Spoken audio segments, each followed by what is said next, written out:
이 영상은 꽃과 나무를 통해 사람의 삶을 조용히 바라보는 이야기입니다. 특별한 설명도, 정답도 없습니다. 그저 틀어두고 듣고 머물다 가셔도 좋습니다. 지금부터 꽃과 나무 이야기를 시작합니다. 꽃과 나무 이야기 첫 화, 꽝꽝나무. 길을 걷다 보면 자주 스쳐 지나가는 나무. 하지만 이름은 조금 이상합니다. 꽝꽝나무. 왜 이런 이름이 붙었을까요? 사실 이 나무, 불에 타면 꽝꽝 맑은 소리를 내며 타올랐던 아주 특별한 나무였습니다. 옛날 사람들은 장작을 아궁이에 넣을 때 이 나무만 유난히 맑게 울리는 걸 들었어요. 타 들어가며 울리는 그 짧은 순간, 마치 나무가 이렇게 말하는 것 같았죠. 나는 여기 있다. 나는 살아 있었다. 그리고 그 기억이 그대로 이름이 되었습니다. 꽝꽝나무는 잎이 두껍고 반짝이고 줄기는 단단하게 짜여 있습니다. 겨울에도 잎을 잃지 않고 도심의 바람과 매연에도 잘 버티죠. 겉은 조용하고 단순해 보이지만 속은 꽝꽝 단단한 나무. 그 자체가 생존의 증거입니다. 이제 이 나무가 어디에서 살아왔는지 지도 위에서 살짝 들여다볼까요? 한반도 남부 해안, 전라북도 변산반도, 전라남도 해안, 경상남도 해안, 그리고 제주도. 따뜻한 남쪽 바람이 닿는 곳에서 꽝꽝나무는 오래도록 뿌리 내렸습니다. 그리고 여기 변산반도 부근부터는 색이 흐려집니다. 이 선 위로는 거의 올라가지 않죠. 여기가 꽝꽝나무의 생존 북방 한계선. 이 나무가 살아남을 수 있었던 따뜻함의 마지막 경계입니다. 다시 잎을 보면 햇빛을 받아 반짝이는 그 초록 속에 긴 시간의 버팀이 숨어 있어요. 불꽃 속에서도 소리를 남기고 바람 속에서도 흔들림을 견뎌낸 나무. 우리가 스쳐 지나던 이 작은 나무가 사실은 그렇게 오래 묵묵히 이 땅을 지켜왔습니다. 다음에 길을 걷다 꽝꽝나무를 만나면 잠시 멈춰봐 주세요. 겉은 조용해도 속은 꽝꽝하게 살아있는 나무. 그 이야기가 당신에게도 작은 힘이 되길 바라며 꽃과 나무 이야기 다음 화에서 만나요. 꽃과 나무 이야기 제2화 여름이 끝나갈 무렵 고요한 시골 마을의 길가에서 작은 붉은 빛 하나가 시선을 이끕니다. 바람에 흔들리며 피어난 둥근잎휴 홍초입니다. 둥근잎휴 홍초는 맥꽃과의 한 해살이 덩굴 식물입니다. 다른 식물이나 울타리를 따라 올라가며 특이하게도 줄기는 한 방향으로만 감겨 올라갑니다. 오직 왼쪽입니다. 식물마다 정해진 회전 방향이 있는데 이 식물은 변함없이 왼쪽으로만 움직입니다. 잎은 둥근 하트 모양입니다. 가장자리가 매끈하고 끝은 가늘게 뾰족합니다. 비슷한 풀인 유홍초의 잎이 깊게 갈라진 깃털 모양이라면 이 식물의 잎은 부드럽고 온화한 형태를 띱니다. 꽃은 7월에서 10월 사이에 핍니다. 잎겨드랑이에서 작은 나팔꽃이 여러 송이 피어나고 지름 15에서 20mm 정도의 작은 크기지만 붉은색은 강렬합니다. 5갈래 꽃잎은 별처럼 펼쳐지고 중심부는 노란빛을 머금습니다. 수술은 5개, 암술은 하나. 하얀 꽃밥이 붉은 꽃 위에서 조용히 빛을 더합니다. 가을이 깊어지면 열매는 동그란 삭과로 익어갑니다. 이윽고 껍데기가 갈라져 검은 씨앗 4개를 퍼뜨립니다. 둥근 잎휴 홍초는 번식력이 매우 강해 포기에서 수천 개의 씨앗이 만들어지기도 합니다. 작은 씨앗이지만 그 안에 담긴 생명력은 놀랍습니다. 이름의 유래는 단순합니다. 잎이 둥근 유홍초, 그 모습 그대로를 부른 이름입니다. 둥근 잎휴 홍초의 꽃말은 항상 사랑스러운, 시골 마을 어디에서나 조용히 모습을 드러내는 작은 꽃. 하지만 그 작은 몸 안에 또렷한 생명을 품고 있습니다. 제2화 둥근 잎휴 홍초 이야기였습니다. 다음 초록에서 다시 만나요.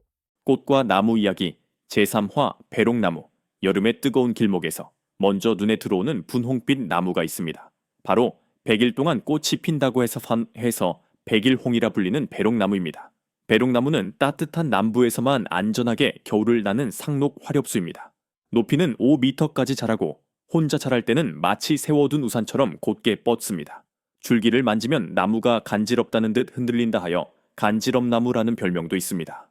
수피가 얇게 벗겨지며 새살이 드러나는 모습 때문에 희롱나무라는 이름도 붙었습니다. 잎은 두껍고 윤기가 흐릅니다. 마주나기 하며 매끈하고 뒷면 잎맥에는 부드러운 털이 따라 붙습니다.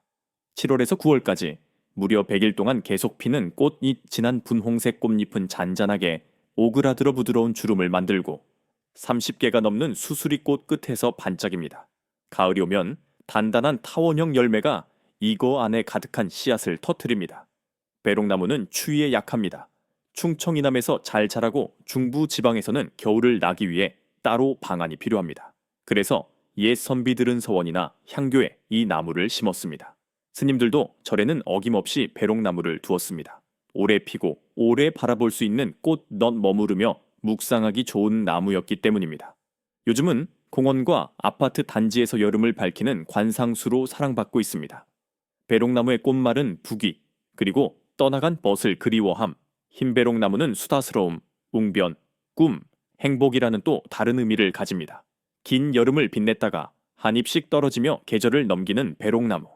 그 안에 담긴 시간과 이야기들은 오늘도 우리 곁을 조용히 밝혀줍니다. 꽃과 나무 이야기 제3화 배롱나무였습니다.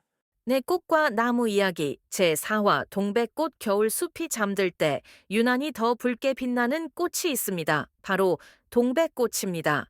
차가운 바람 속에서도 고운 꽃잎을 피워 올리며우리를 봄으로 이끄는 꽃. 그래서 동백은 겨울의 마지막 붉은 불빛이라 불립니다. 동백꽃은 차나무과 상록수로 12월부터 3월까지 피어납니다. 한겨울에도 선명한 붉은빛을 잃지 않죠. 꽃은 겹꽃과 홑꽃이 있고 색도 붉은색부터 흰색, 분홍색까지 다양합니다. 잎은 두껍고 광택이 나며 추운 바람에도 늘 푸른 빛을 유지합니다. 동백나무는 제주도와 남해안, 전라도 해안가처럼 따뜻한 지역에서 자생했습니다. 하지만 최근엔 기후 변화로 중부에서도 쉽게 볼 수 있게 되었죠. 동백꽃의 꽃말은 사랑, 겸손한 아름다움, 그리고 희생. 특히 붉은 동백은 누군가를 위해 묵묵히 헌신하는 사랑을 뜻합니다. 왜냐하면 동백꽃은 꽃잎이 하나씩 떨어지는 게 아니라 통째로 툭 떨어지기 때문입니다. 마치 마지막 순간을 감싼 고요한 결심처럼요. 동백꽃에는 나라별로 전해 내려오는 깊은 이야기도 많습니다. 우리나라에서는 억압을 거부하던 한 처녀 가동백 나무 아래에서 생을 마쳤고 그 자리에 붉은 동백이 피었다는 전설이 있습니다. 그래서 동백은 희생과 순수한 사랑의 상징이 되었습니다. 일본에서는 전쟁터에서 목숨을 잃은 사무라이의 피가 동백꽃으로 피어났다는 이야기가 전해집니다. 꽃이 통째로 떨어지는 모습이 한순간에 목이 떨어지는 무사의 모습과 닮았다 해서 한때 불길한 꽃으로 여겨지기도 했죠. 하지만 유럽에서는 평생 한 사람만을 사랑한 남자의 이야기 때문에 동백을 영원한 사랑의 꽃으로 여깁니다. 변치 않는 마음, 묵묵한 헌신의 상징이 된 것이죠. 이처럼 동백꽃은 희생, 용기, 그리고 변하지 않는 사랑을 담고 있습니다. 어느 시인은 동백꽃은 3번 핀다고 합니다. 나무에서 1번, 땅 위에서 1번, 그리고 그대 가슴에서 1번. 이처럼 시인들도 많이 노래한 소재입니다. 겨울에 피지만 더 따뜻한 꽃, 가장 추운 계절에 가장 강한 빛을 내는 꽃. 이것이 동백꽃이 오래도록 사랑받는 이유입니다. 꽃과 나무 이야기 제4화 동백꽃이었습니다. 꽃과 나무 이야기 제5화 은행나무. 가을길을 걷다 보면 세상이 갑자기 노란색으로 변하는 순간이 있습니다.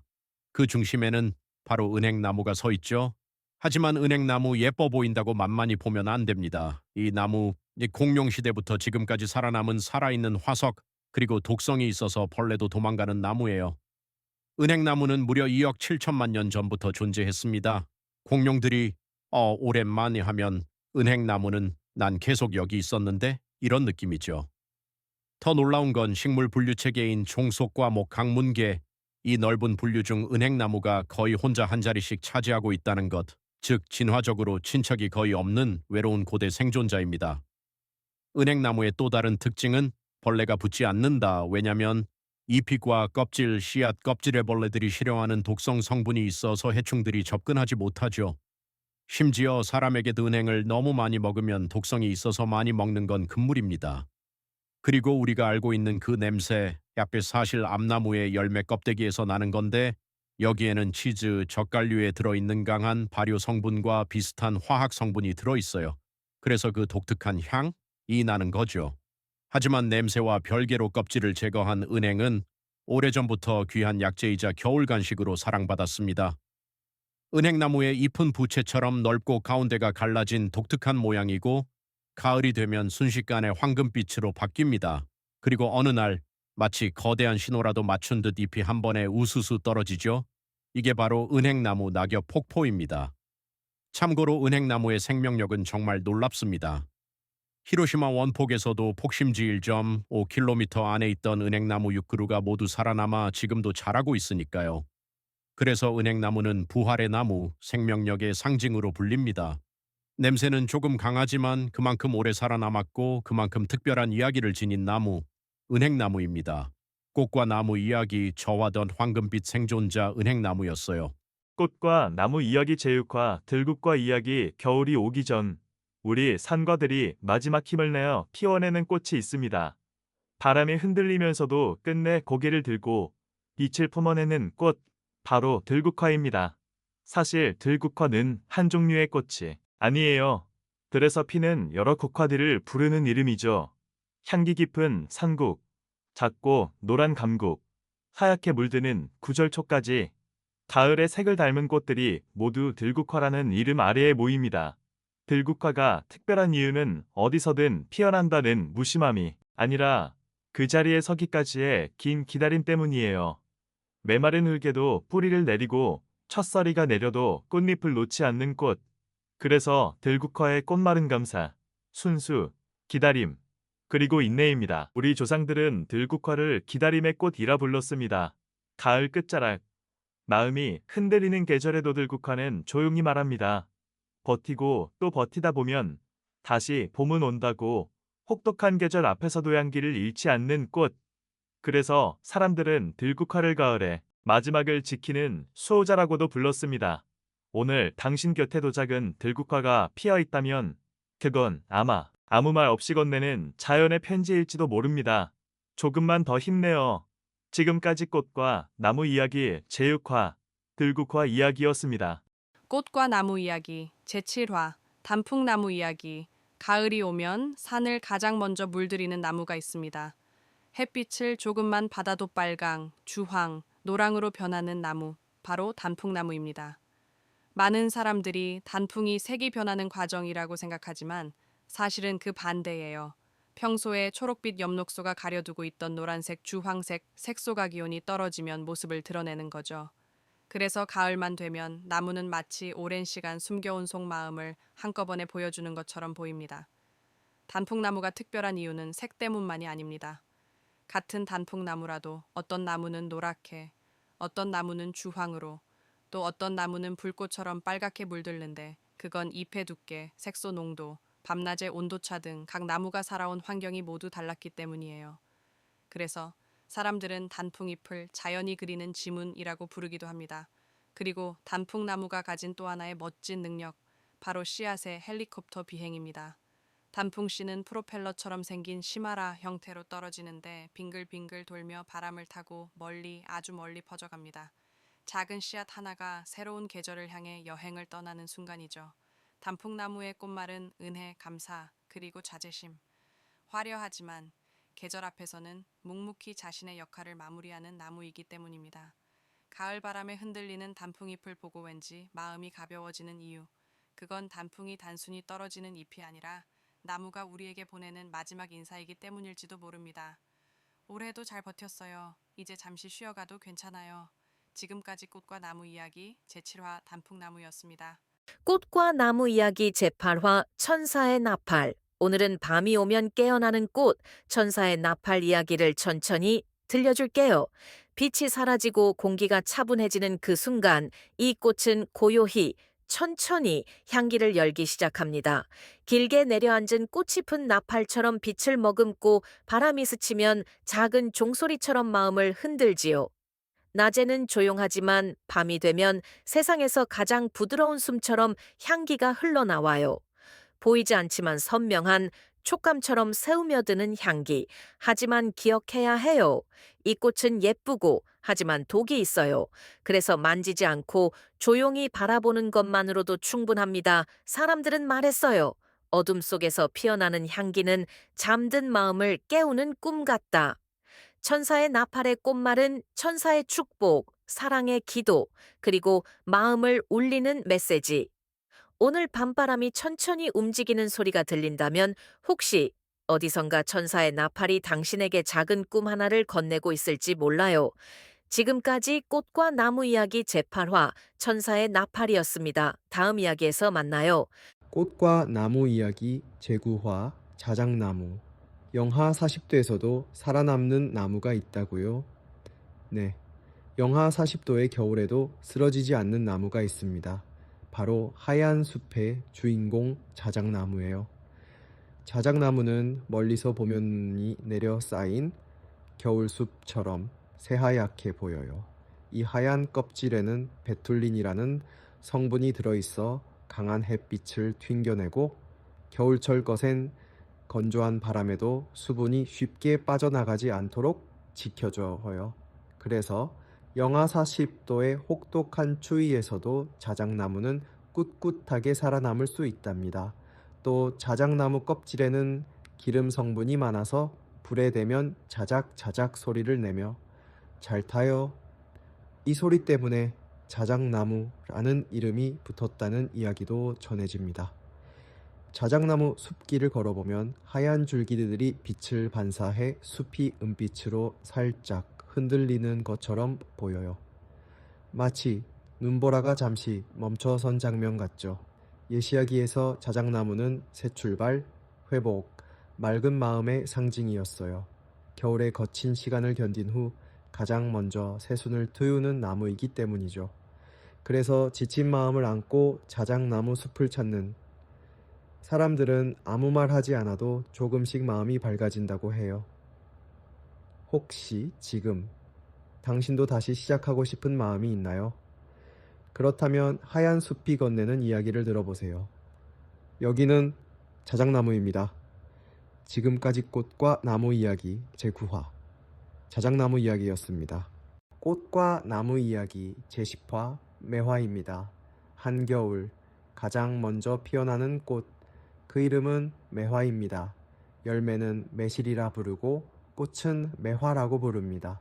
옛사람들은 매화를 난초, 국화, 대나무와 함께 사군자라 불렀습니다. 이 네 가지는 모두 선비의 절개와 품격을 상징합니다. 그 중에서도 매화는 이른 봄의 추위를 이겨내고 가장 먼저 피어나는 꽃이었기에 선비의 마음을 닮았다고 했습니다. 특히 차가운 눈을 맞으며 피는 매화를 설중매라고 따로 부르기도 했습니다. 눈도 녹지 않은 한겨울에 먼저 향기를 피워 올리는 꽃. 그래서 사람들은 말했습니다. 이 꽃은 추위를 견딘 마음이다. 화려하진 않지만 견딘 시간만큼 향기가 깊어지는 꽃. 누구에게 보여주려 피는 것이 아니라 때가 되면 조용히 피어나는 꽃. 그래서 매화를 보고 있으면 묵묵히 자기 길을 걸어온 사람이 자연스레 떠오릅니다. 매화는 이렇게 말하는 듯합니다. 추위도 바람도 지나간다. 견딘 시간을 부끄러워하지 마라. 그것이 바로 너의 향기다. 당신의 겨울의 도설 중마에 같은 봄이 피어나길 바랍니다. 꽃과 나무 이야기 제11화 감나무입니다. 마당 한켠에 서 있던 감나무를 기억하시는 분들 많으실 겁니다. 가을이 오면 주황빛 감이 하나둘 달리고 그 밑에서 기다림이 시작되곤 했죠. 감나무는 참 느린 나무입니다. 열매가 달려도 바로 먹을 수 없습니다. 덜 익은 감을 먹으면 입 안이 얼얼해질 만큼 떫기만 합니다. 그래서 감은 시간이 필요합니다. 바람을 맞고 서리를 맞고 기다려야 비로소 단맛이 납니다. 재미있는 건 사람들이 감을 서두르지 않았다는 점입니다. 억지로 따지 않고 나무에 그대로 두었다가 홍시가 되기를 기다렸고 곶감이 되길 기다렸습니다. 정보 하나 더 말씀드리면 감나무는 열매만 쓰이는 나무가 아닙니다. 잎은 차로 쓰였고 나무는 단단의 생활 목재로도 활용됐습니다. 버릴 게 거의 없는 나무였죠. 그런데 감나무를 가만히 보면 참 사람 같다는 생각이 듭니다. 젊을 땐 떨고 조급하면 실수하고 시간을 견딘 뒤에야 제 맛을 냅니다.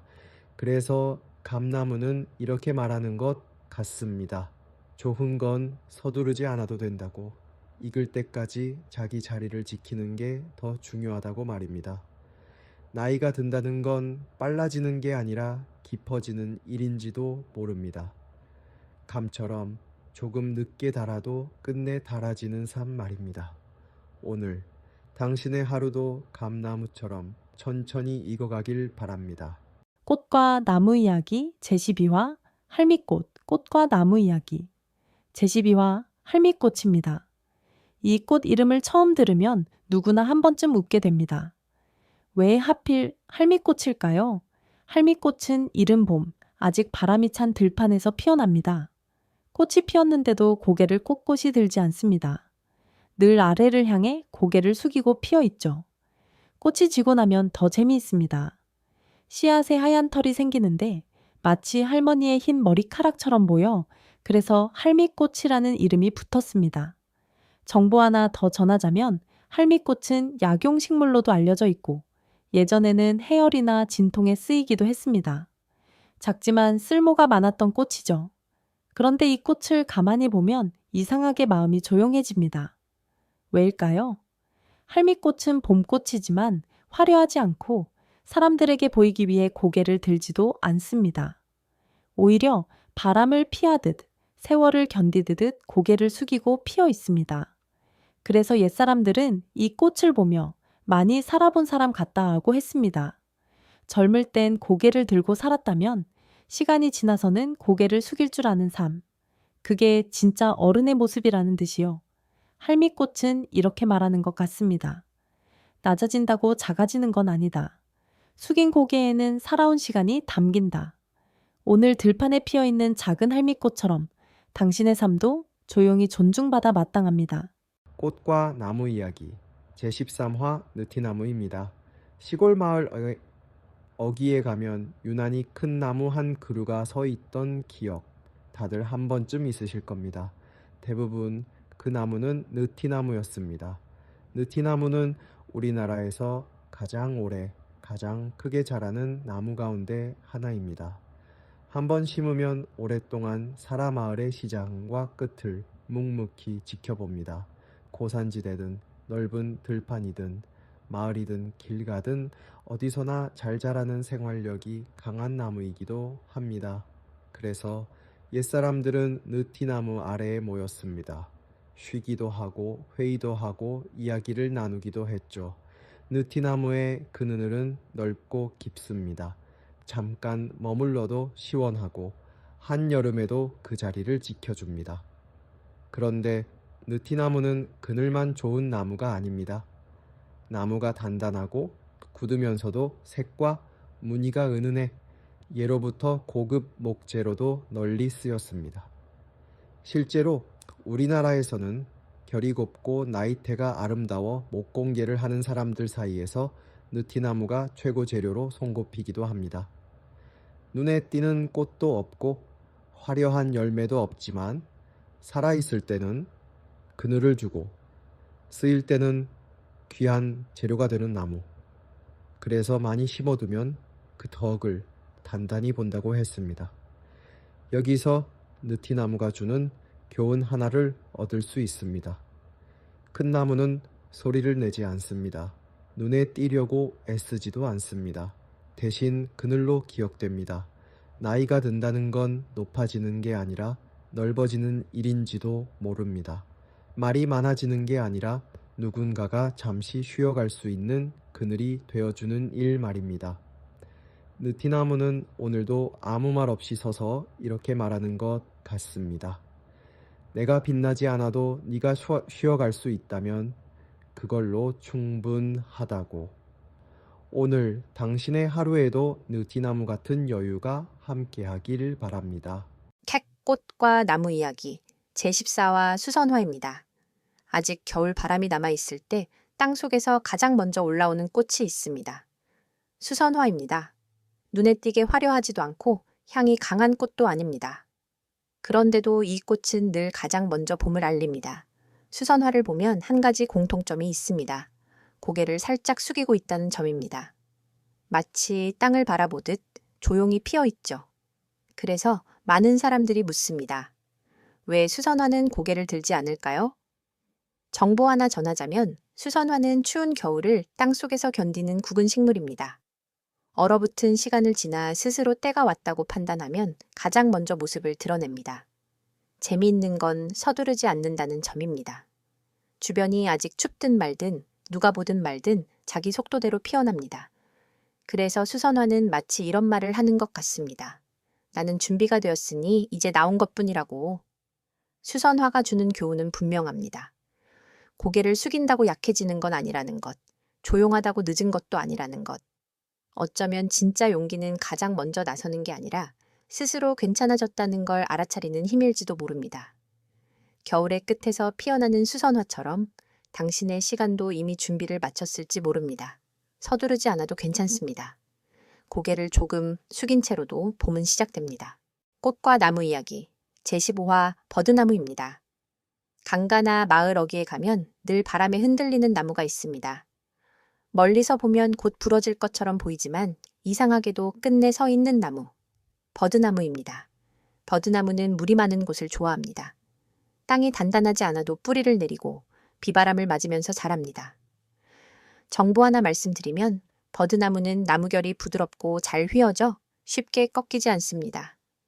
그래서 바람이 불면 맞서지 않고 그저 몸을 맡깁니다. 재미있는 건 사람 눈에는 늘 약해 보인다는 점입니다. 꼿꼿이 서 있는 나무보다 고개를 숙이고 흔들리는 모습이 더 불안해 보이죠. 하지만 실제로는 센 바람에 먼저 쓰러지는 건 딱딱한 나무들입니다. 버드나무는 휘어질 뿐 부러지지 않습니다. 그래서 옛사람들은 버드나무를 보며 이런 말을 했습니다. 강한 나무는 꺾이고 유연한 나무는 남는다고. 버드나무가 주는 교훈은 분명합니다. 강함이란 버티는 게 아니라 견디는 것이라는 사실입니다. 늘 똑바로 서 있으려고 애쓰지 않아도 됩니다. 때로는 흔들려도 괜찮고 숙여도 괜찮습니다. 다시 돌아올 수 있다면 말입니다. 버드나무는 오늘도 바람 속에서 조용히 이렇게 말하는 것 같습니다. 나는 맞서지 않았을 뿐 포기하지 않았다고. 오늘 하루 당신도 버드나무처럼 조금 휘어지더라도 끝내 서 있기를 바랍니다. 꽃과 나무 이야기 제16화 목련입니다. 어느 날 갑자기 거리 풍경이 달라졌다고 느낄 때가 있습니다. 어제까진 없던 것 같은데 오늘 보니 하얀 꽃이 한꺼번에 피어 있습니다. 목련입니다. 목련은 늘 이렇게 찾아옵니다. 준비 중이라는 말도 없이 예고도 없이 한순간에 풍경을 바꿔놓습니다. 잎보다 먼저 피고 가지 끝에서 하늘을 향해 꽃을 엽니다. 춥지도 않은 척, 서두르지도 않은 척 아주 당당하게 말입니다. 그런데 이 꽃은 오래 머물지 않습니다. 며칠이면 그 크고 깨끗한 꽃잎이 툭 소리 없이 떨어집니다. 그래서 목련을 보고 있으면 왠지 마음이 멈칫합니다. 이렇게 크고 아름다운데 왜 이렇게 빨리 사라질까? 그 생각 때문일지도 모릅니다. 하지만 자세히 보면 목련은 오래 피어 있으려 하지 않습니다. 자기 차례가 왔을 때 가장 자기다운 모습으로 한 번에 피어납니다. 누구보다 먼저 피고 누구보다 먼저 자리를 내어주죠. 뒤따라 올 잎과 꽃들을 위해 말없이 물러납니다. 목련을 보며 이런 생각이 듭니다. 모든 아름다움이 오래 머물 필요는 없다는 것. 짧아도 충분히 기억에 남을 수 있다는 것. 어쩌면 삶도 그런 순간들로 이루어져 있는지 모릅니다. 오래 붙잡고 있지 않아도 애써 설명하지 않아도 한 번의 계절로 충분한 날들 말입니다. 목련은 지금도 조용히 피었다가 아무 일 없다는 듯 사라지고 있을 겁니다. 그리고 다음 봄에도 또 그렇게 자기 할 일을 하러 오겠죠. 꽃과 나무 이야기 제17화 대추나무입니다. 시골 마을을 걷다 보면 대추나무 가지 위에 돌멩이나 바위가 올려진 모습을 본 적 있으실 겁니다. 처음 보면 누가 나무를 괴롭히는 것 같아 괜히 손이 가기도 하죠. 하지만 그 돌은 일부러 올려둔 겁니다. 대추나무는 탄성이 자가가지가 쉽게 부러지고 가지치기도 경제적인 이유로 쉽지 않았습니다. 그래서 옛사람들은 지혜를 짜냈습니다. 무거운 돌을 가지 위에 올려 자연스럽게 가지를 유도한 겁니다. 사람들은 이걸 대추나무를 장가 보내고 시집 보낸다고 불렀습니다. 돌에 눌린 부분은 오히려 조직이 더 단단해져 쪼개짐을 막아주고 태풍이나 강풍에도 잘 버티게 됩니다. 나무를 괴롭히려던 게 아니라 나무를 살리기 위한 방법이었던 거죠. 그래서 그 돌은 절대 내려놓지 말라고 했습니다. 힘들게 올려둔 걸 괜히 건드렸다간 욕먹기 십상이었죠. 이 이야기 어디서 한 번쯤 들어본 기억이 있지 않으십니까? 과거 KBS 전원 드라마 대추나무 사랑 걸렸네. 바로 이 풍경에서 제목이 나왔습니다. 조용한 시골, 말 없는 나무, 그리고 사람 사는 이야기. 대추나무는 늘 그렇게 묵묵히 자리를 지키며 사람 곁에서 살아왔습니다. 앞에 나서지 않아도, 크게 말하지 않아도 버텨야 할 자리를 알고 있던 나무. 대추나무는 오늘도 이렇게 말하는 것 같습니다. 나는 돌을 얹고 자랐지만 그래서 더 꺾이지 않았다고. 꽃과 나무 이야기 제18화 진달래입니다. 산에 오르다 보면 아직 바람이 찬데도 연분홍 꽃이 먼저 눈에 들어옵니다. 잎보다 앞서 조용히 봄을 알리는 꽃 진달래입니다. 이 꽃은 우리에게 참 익숙합니다. 김소월 시인의 덕분이기도 하죠. 한국 서정시의 백미로 꼽히는 그 시는 지금도 가장 많은 사람들이 떠올리는 꽃 이야기로 남아 있습니다. 진달래는 보기만 하는 꽃이 아니었습니다. 먹을 수 있고 약으로도 쓰여 참꽃이라 불렸습니다. 사람들 삶 가까이에 있던 꽃이었죠. 이름도 여러 가지입니다. 꽃빛이 붉다 하여 두견새가 밤새 울다 피를 토해 피었다는 전설에서 두견화라 불렸고, 간도 지역의 제중동포들은 하늘과 땅을 잇는 꽃이라 하여 천지꽃, 천지화라고도 불렀습니다. 하지만 이 꽃은 오래 머물지 않습니다. 봄이 깊어질수록 조용히 자리를 내어주고 어느새 사라집니다. 그래서 진달래를 보고 있으면 이런 생각이 듭니다. 먼저, 피는 꽃은 늘 먼저 물러난다는 것. 자기 몫을 다하면 미련 없이 돌아선다는 것 말입니다. 진달래는 화려하려 하지 않았고 눈에 띄려 애쓰지도 않았습니다. 그저 계절이 바뀌고 있다는 걸 사람들에게 알려주었을 뿐입니다. 올봄, 산자락에 핀 진달래를 보게 된다면 잠시 걸음을 멈추고 이렇게 생각해 보셔도 좋겠습니다. 먼저 피는 일에도 조용히 물러나는 일에도 다 저마다의 의미가 있다는 것을요. 꽃과 나무 이야기 제19화 소나무입니다. 우리는 소나무를 특별하게 보지 않습니다. 너무 익숙하기 때문입니다. 산에도 있고 마을 어귀에도 있고 절에도 묘지에도 늘 거기 있었던 나무입니다. 하지만 가만히 생각해보면 소나무는 가장 험한 자리에 먼저 서 있던 나무입니다. 바람 센 능선에도 돌 많은 땅에도 뿌리를 내렸습니다. 좋은 자리만 골라 자라지 않았습니다. 그래서일까요? 소나무는 다른 나무보다 천천히 자랍니다. 곧게 크기보다 휘어지고 비틀리며 자기 몸을 맞춰갑니다. 그런데도 쉽게 쓰러지지 않습니다. 눈이 내려도 바람이 몰아쳐도 끝까지 버팁니다. 그래서 옛사람들은 소나무를 보며 절개와 인내를 떠올렸습니다. 집을 지을 때도 배를 만들 때도 사람들은 소나무를 믿고 썼습니다. 눈에 띄는 나무라서가 아니라 마지막까지 남아줄 나무였기 때문입니다. 소나무를 보고 있으면 이런 생각이 듭니다. 세상에는 앞에 나서지 않아도 늘 거기 서 있는 존재가 있다는 것, 조용히 자리를 지키는 것만으로도 의미가 된다는 것 말입니다. 소나무는 오늘도 말없이 서서 이렇게 말하는 것 같습니다. 나는 특별해서 남은 게 아니라 끝까지 남아 있었을 뿐이라고. 어쩌면 우리가 살아온 시간도 그와 비슷했는지 모릅니다. 꽃과 나무 이야기 제20화 제비꽃입니다. 산자락을 올려다보지 않아도 고개를 들지 않아도 봄은 이미 와 있습니다. 길가의 돌틈, 담장 아래, 학교 운동장 한쪽에서 작게 피어있는 꽃 제비꽃입니다. 제비꽃은 눈에 잘 띄지 않습니다. 키도 크지 않고 색도 소란스럽지 않습니다. 그래서 늘 지나치기 쉬운 꽃입니다. 그런데 자세히 보면 이 꽃은 참 단단합니다. 밟히는 자리에서도 피고 바람이 센 곳에서도 자기 색을 잃지 않습니다. 누가 봐주지 않아도 피는 법을 아는 꽃입니다. 어릴 적에는 이 꽃을 굳이 찾지 않았습니다. 너무 흔했기 때문입니다. 하지만 시간이 지나 발걸음이 느려지면 이 꽃이 먼저 눈에 들어옵니다. 제비꽃은 봄을 알리려 애쓰지 않습니다. 계절을 설명하지도 않습니다. 그저 자기 자리에 피어봄이 왔다는 사실을 조용히 증명할 뿐입니다. 그래서 제비꽃을 보고 있으면 이런 생각이 듭니다. 높이 올라가지 않아도 앞에 나서지 않아도 자기 몫의 계절은 누구에게나 온다는 것. 제비꽃은 오늘도 낮은 자리에서 이렇게 말하는 것 같습니다. 나는 작아서 남은 게 아니라 내 자리를 떠나지 않았을 뿐이라고. 꽃과 나무 이야기 제21화 뽕나무입니다. 뽕나무를 떠올리면 먼저 오디가 생각납니다. 손에 묻으면 잘 지워지지 않는 검붉은 열매 말이죠. 예전에는 오디로 즙을 내 마시고 뽕주를 담그기도 했습니다. 달콤하지만 어딘가 묵직한 맛이 남았습니다. 하지만 뽕나무의 진짜 일은 열매보다 잎이었습니다. 누에는 뽕잎만 먹고 자라고 그 누에가 고치를 만들며 비단이 시작됐습니다. 그 실 한 올이 중국을 지나 중앙아시아를 건너 유럽까지 이어졌고 사람들은 그 길을 실크로드라 불렀습니다. 나무 한 그루에서 시작된 잎이 문명을 움직인 셈이죠. 그런데 뽕나무는 늘 집 뒤나 밭 가장자리에 있었습니다. 앞에 나서지 않고 조용히 제 몫만 했습니다. 잎을 내주고 열매를 내주고 결국 이름 없이 사라져도 불평하지 않는 나무였습니다.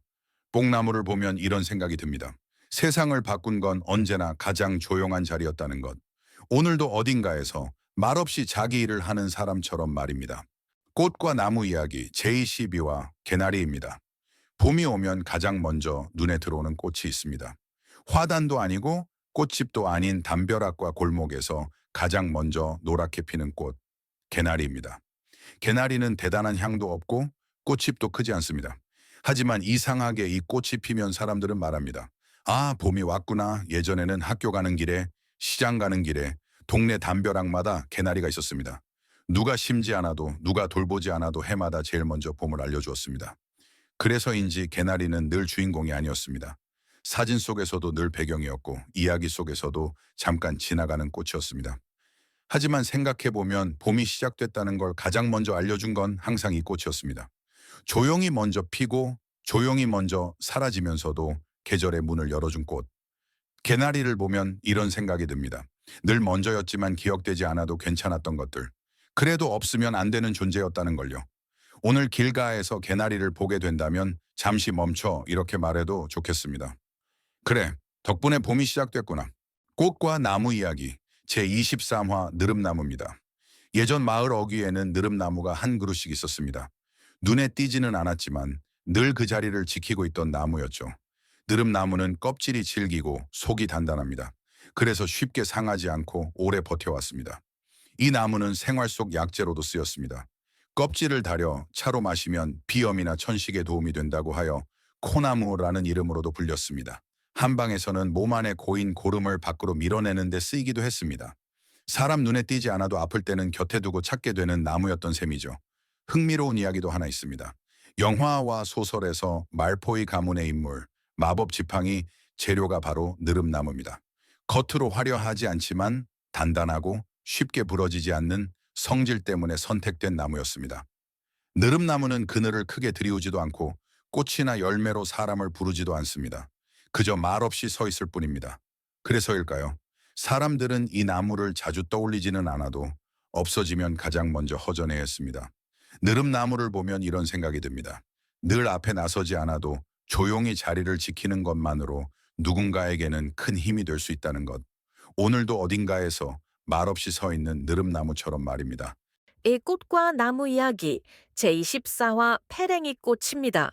이 꽃은 멀리서 보면 눈에 잘 띄지 않습니다. 키도 작고 꽃잎도 크지 않습니다. 그런데 가까이 다가가 보면 이상하게 눈길이 갑니다. 색은 분명하고 모양은 또렷합니다. 작지만 흐릿하지 않은 꽃입니다. 페랭이 꽃이라는 이름도 그 모습에서 나왔습니다. 예전에 서민들이 쓰던 페랭이 모자처럼 꽃잎 끝이 살짝 갈라진 모양을 닮았다고 해서 이렇게 불리게 되었습니다. 산길 옆이나 들판 가장자리, 사람들이 스쳐 지나가는 자리에서 조용히 피어 있는 것도 어쩐지 그 이름과 잘 어울립니다.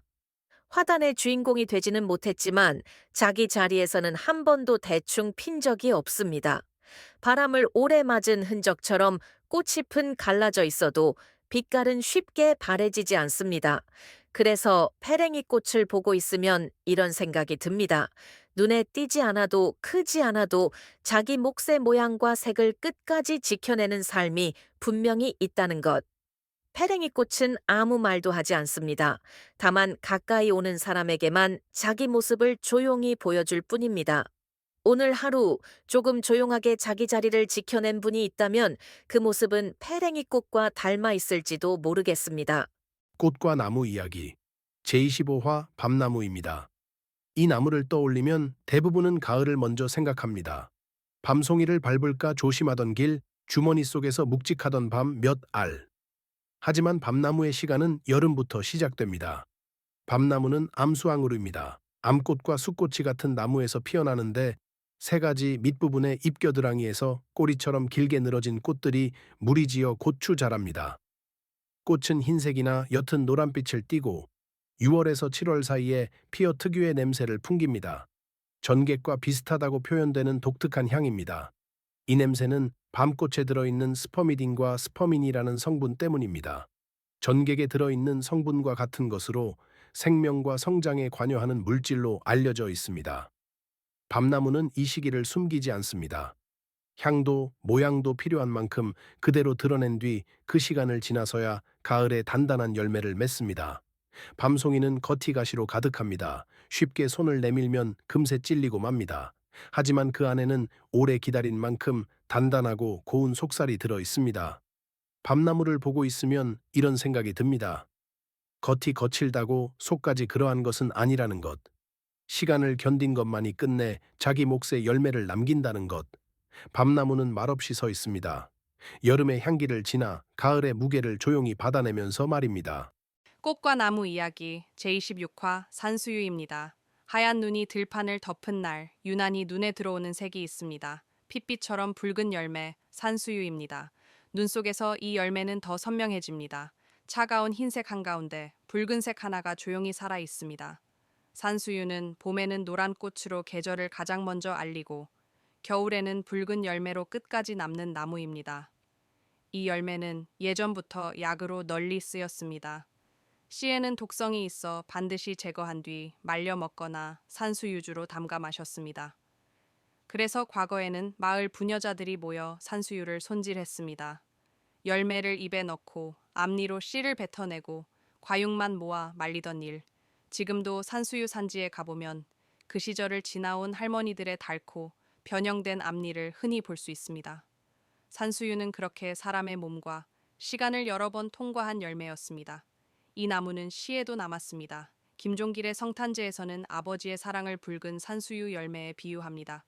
차갑고 고요한 세상 속에서도 끝까지 남아있는 사랑으로 말입니다. 눈 속에서도 떨어지지 않는 붉은 열매처럼 산수유는 말합니다. 먼저 피고 마지막까지 남는 것이 진짜 힘이라고.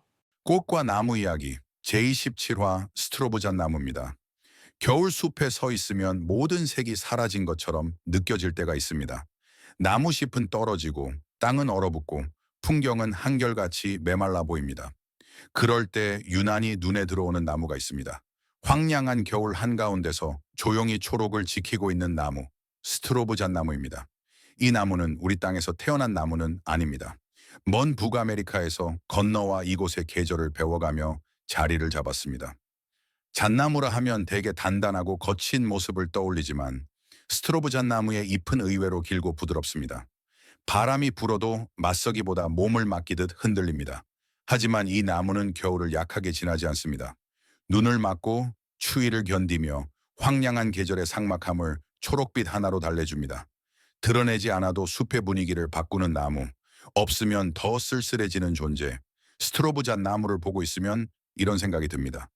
강함은 항상 버티는 얼굴로만 나타나지 않는다는 것, 조용히 곁에 있어주는 것, 삭막한 시간에 색 하나 남겨주는 것, 그것도 분명한 힘이라는 것을 이 나무는 말없이 보여줍니다. 꽃과 나무 이야기 제28화 미스킴 라일락입니다. 봄이 깊어질 무렵 멀리서 먼저 기억나는 꽃이 있습니다. 크지 않은 꽃송이인데도 향기는 오래 남는 꽃. 우리는 이 꽃을 라일락이라고 부르지만 우리말 이름은 수수꽃달입니다. 소박하고 과하지 않은 꽃. 이름부터 이 꽃의 성격을 닮았습니다. 이 꽃의 시작은 우리 산에서였습니다. 해방 이후인 1947년 미군 군정청 소속이던 E.M의 미더가 북한산 백운대 바위 틈에서 수수꽃다리의 씨를 채취합니다. 그 씨앗은 태평양을 건너 미국으로 가고 그곳에서 품종이 개량됩니다. 그렇게 탄생한 꽃이 미스킴 라일락입니다. 이름의 유래에는 두 가지 이야기가 전해집니다. 한국을 대표하는 성씨인 김에서 따왔다는 설, 그리고 한국 근무 시절 사무실에 있던 여직원 미스 킴의 이름에서 따왔다는 설. 어느 쪽이든 이 꽃의 이름에는 한국의 기억이 조용히 남아 있습니다.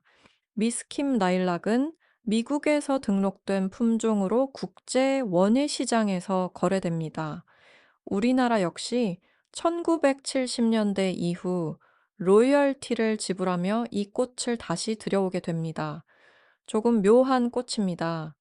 우리 산에서 자라던 수수꽃다리가 다른 나라에서 이름을 얻고 다시 돌아와 봄마다 향기를 남깁니다. 미스킨 마일락은 크게 피지 않습니다. 색도 요란하지 않습니다. 하지만 사람이 지나간 자리에 향기만은 오래 머뭅니다. 이 꽃을 보고 있으면 이런 생각이 듭니다. 어디에서 태어났는가 보다 어떤 이름으로 불리고 어떤 향기로 기억되는지가 더 중요할지도 모른다는 것. 수수꽃다리, 미스킴 라일락은 오늘도 말없이 봄의 공기를 조용히 바꾸고 있습니다. 꽃과 나무 이야기 제29화 푸조나무입니다. 이 나무 이름 익숙하지 않으실 겁니다. 하지만 모습은 낯설지 않습니다. 마을 어귀, 길가 옆, 상이 슬게 늘 조용히 서 있던 나무, 그게 바로 푸조나무입니다. 꽃이 화려한 나무는 아닙니다. 대신 오래 자라면 마을 한가운데를 지키는 큰 나무가 됩니다. 그래서 푸조나무는 팽나무처럼 마을을 지키는 나무로 오래 사랑받아 왔습니다. 이 나무는 겉보기보다 단단합니다. 곤충이 달라붙어도 잎이 쉽게 흐트러지지 않고 바닷바람을 맞아도 형태를 오래 유지합니다. 그래서 푸조나무는 해안마을의 방풍림으로 물길을 막는 제방 옆 나무로 사람들 곁에 심어졌습니다. 전남 담양의 관방재림도 그렇게 시작됐습니다. 제방을 지키기 위해 심은 푸조나무가 지금은 천연기념물이 되었고 메타세쿼이아 길과 함께 담양을 대표하는 풍경이 되었습니다. 푸조나무는 앞에 나서지 않습니다. 하지만 자리를 비우지도 않습니다. 생각해보면 우리 주변에도 그런 사람이 있습니다. 늘 곁에 있어서 고맙다는 말조차 잊게 되는 사람. 푸조나무는 이렇게 말하는 것 같습니다. 조용히 버티는 것도 충분한 힘이다. 보이지 않아도 자리는 남는다. 오늘 길가에서 오래된 나무를 보게 된다면 그게 바로 푸조나무일지도 모르겠습니다. 꽃과 나무 이야기 제30화입니다. 이야기를 시작할 때는 곧 한 송이 나무 한 그루였습니다. 그저 바라보다가 이름을 알게 되고 이야기를 듣게 되었죠. 그렇게 하나씩 보다 보니 어느새 깨닫게 됩니다. 꽃과 나무는 항상 그 자리에 있었다는 것을. 계절이 바뀌어도 사람이 오가도 말없이 자리를 지켜온 존재들. 어떤 꽃은 고개를 숙여 피었고 어떤 나무는 마을 한가운데서 그늘을 내주었습니다. 화려하지 않아도 눈에 띄지 않아도 그들은 늘 자기 목의 시간을 살고 있었습니다. 그래서 꽃과 나무를 보다 보면 자연스럽게 사람의 삶을 떠올리게 됩니다. 앞서 나서지 않아도 소리 내지 않아도 자리를 지키는 일, 그게 얼마나 어려운 일인지 우리는 잘 알고 있으니까요. 꽃과 나무는 아무 말도 하지 않지만 이렇게 전해줍니다. 잘 살아왔다는 증거는 눈에 띄는 것이 아니라 끝까지 남아 있는 것이다. 지금 이 이야기를 조용히 듣고 계신 당신도 분명 그 시간을 건너오셨을 겁니다. 꽃과 나무 이야기는 앞으로도 그 자리에 있겠습니다. 말없이 하지만 꾸준하게. 여기까지 꽃과 나무 이야기였습니다. 꽃은 서두르지 않았고 나무는 자리를 떠나지 않았습니다. 이 이야기들이 오늘 하루의 끝에서 조용히 곁에 남아 있기를 바랍니다.